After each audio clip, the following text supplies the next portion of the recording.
Hey there everyone, PhilChill here and welcome to my channel. The 1.5 update has been around for almost a year now, and with it, a lot of new artisan equipment were added, where some had more use than others.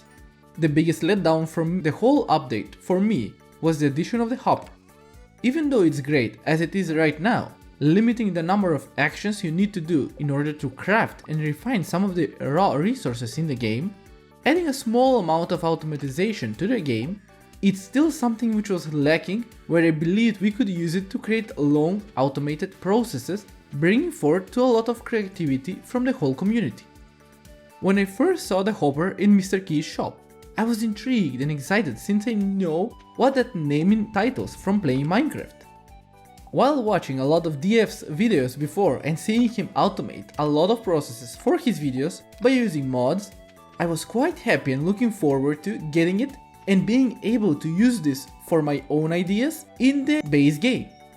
That was until I was able to buy it myself and try it out, where all my ideas were shattered that same very moment. When I got it for the first time, I found out that the hopper works by putting the items it has in it in the machine that is in front of it only. So if you try to use multiple hoppers in order to automate the process without you needing to refresh the process, it won't work at all, meaning that you will need to manually go and take all the finished goods. This only removes the need for you to put raw materials in the machine, where you just put everything that needs to be processed into the hopper, and then it will add it automatically into the artisan equipment next to it. So having a full automatization on the farm without any player interaction is not possible yet, and you can only do that with the help of some mods in Stardew Valley. But even without that, I think the hopper can still be used quite efficiently in your daily farm life. The hopper can be used to put raw materials in any artisan equipment, meaning you can put ores in it and it will automatically add it to the furnace in front of it to process it, and at the end of the day you will just need to pick it up. By doing this, we can see that the hopper is not effectively used for items that need longer processing, like wine for kegs or jelly for the preserve jars. But it's more effectively used for items that require shorter time, like milk for the cheese press or eggs for the mayonnaise maker, and even ores as well. Since a lot of players, even me, after reaching a certain point in the game where we are able to buy the auto grabber, we usually put one in the coop or the barn and just leave it there in order for it to accumulate all of the items that the animals produce.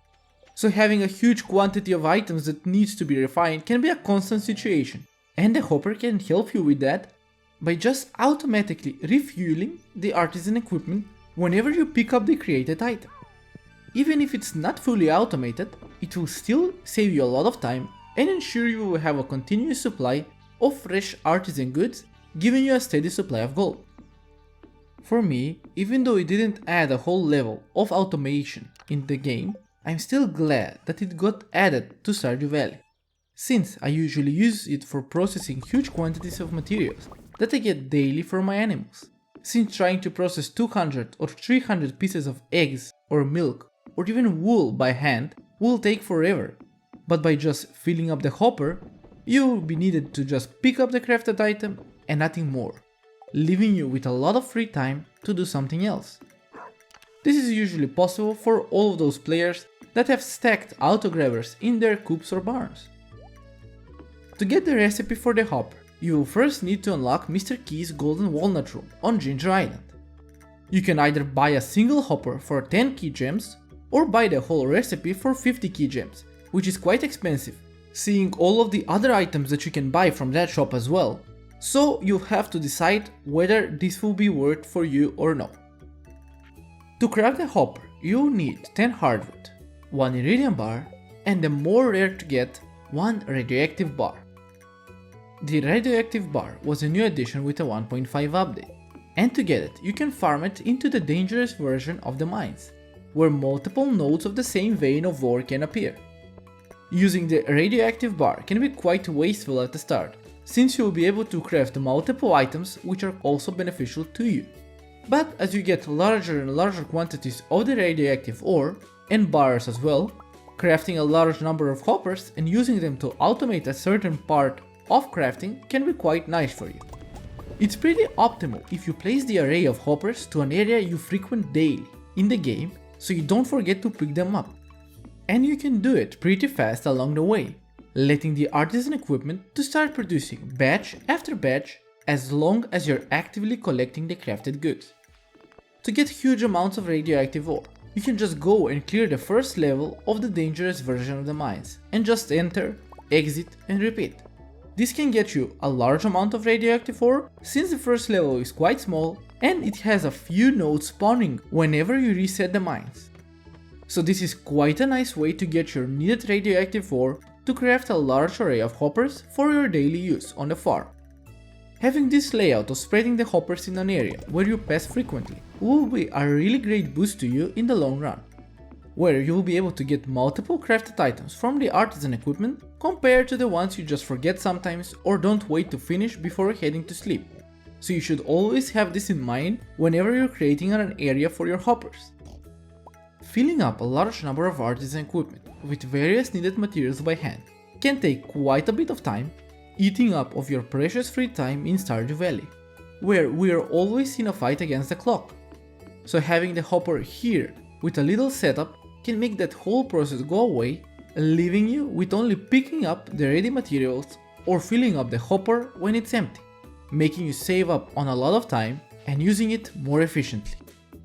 The hopper allows you to set it up once and you won't have to do anything besides refilling it when the time comes. You just have to pass by it, collect the crafted items and just go on with your daily life on the farm. That's the whole reason that it was added, to make your life on the farm much more easy, and it's doing its role properly as intended. Well, that was it for today's video. The hopper was a really great addition to the playstyle of the game, but it still didn't meet up my expectation when I got it for the first time in the game.